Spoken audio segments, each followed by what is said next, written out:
This week, we're going to be covering how to use session variables to share data between the controller and the views. Up till now, we've been using view bags and some other techniques to share data, and now you're going to learn how to use session variables. You'll notice that we don't read all of the pages in the chapter. We're just kind of focusing on session variables. And there are videos kind of embedded in here. I do have a couple examples. I have actually a game that you can download and play that uses session variables. And then I've got the example from the book as well. And so we kind of go through and talk about what session state is,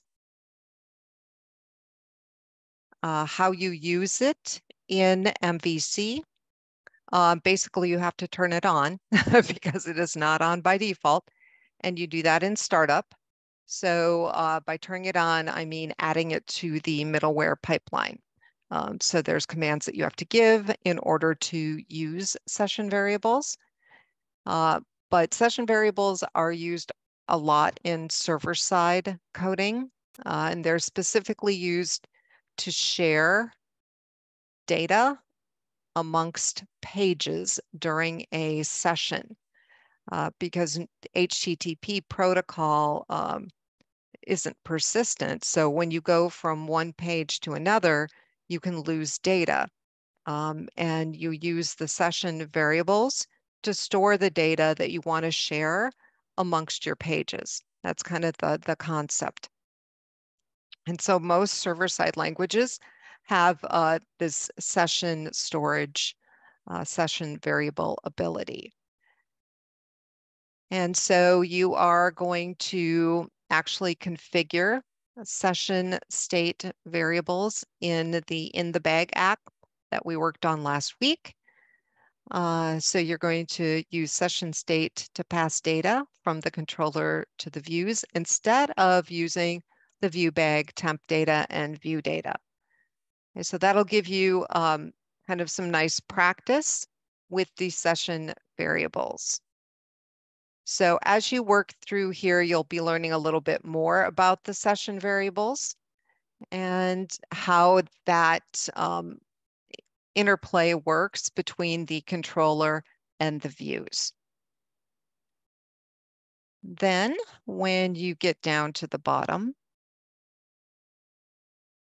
there is an exercise from the book that I'm going to have you do. It's NFL Team Starter. I do include a video on this. When I went through this, I did feel that some of the instructions were a little bit ambiguous. And so to help you, I have clarified them. So I've made them a lot more specific. And if you read through here, I do not think you will get confused regarding what you need to do. Okay, so when you get to the bottom, this is a summary of what you need to turn in. And that is the entire assignment for this week. So it is relatively short. You also have a unit test, and you're going to be allowed to take this test 3 times. So I think you all will do quite well on it. It's true, false, multiple choice. It will store your very best attempt, and it's not really going to tell you what the correct answer is until the test closes. And the test will close. I think I've given you an extra week to do all 3 attempts. So it's not going to close until the 13th. Okay, and once it closes, you can go in and see the correct answers. After the unit test, we do have a discussion. The discussion addresses one of our significant learning outcomes in this course, and that outcome is how the quality of code affects our interaction with technology. And so what I want you to do is think about something that you use, you know, weekly, daily, some kind of an app that includes good code. And then think of something that you use that includes poor code. For the poor code, and then tell us what the examples are. For the poor code, how does interacting with the code make you feel? What could be done to improve it? And then for the quality code, how does interacting with that code make you feel? And is there anything that could be improved there? And then I want you to kind of read through each other's posts and reply to 2. So I'm going to go ahead and do a sample one. So I'm going to pause here.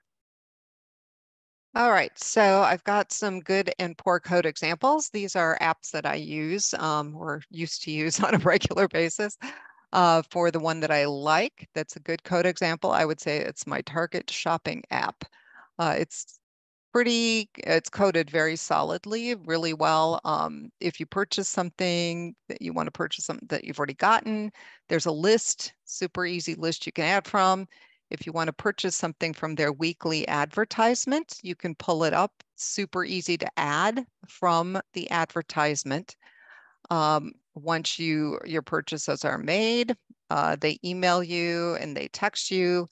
You've got 24 hours to come in and pick it up, and they will track you. If you turn that feature on, the GPS feature, they'll track you so they know when you get there. I've actually had associates meet me at my car. So super easy and painless. The one that would be a poor code example would be my Fitbit app, recording the food. It started to double and triple log all of the food that I ate, which, when you're trying to track your calories, this is not ideal. So I still do use my Fitbit for tracking miles and steps, but I no longer use it for tracking meals and food. So that feature would have definitely been a bug. As far as enhancements go, fixing those kind of bugs fast would be important. And actually, if they had a way to easily enter recipes and analyze the food, break it into the categories, I would probably start using their food feature again. Anyway, those are my examples, and I'm going to post this. If there are no postings for you to reply to and you get to this point, you certainly can reply to mine. So that is what we are working on this week. If you have any questions or you run into problems, please let me know and have a great week.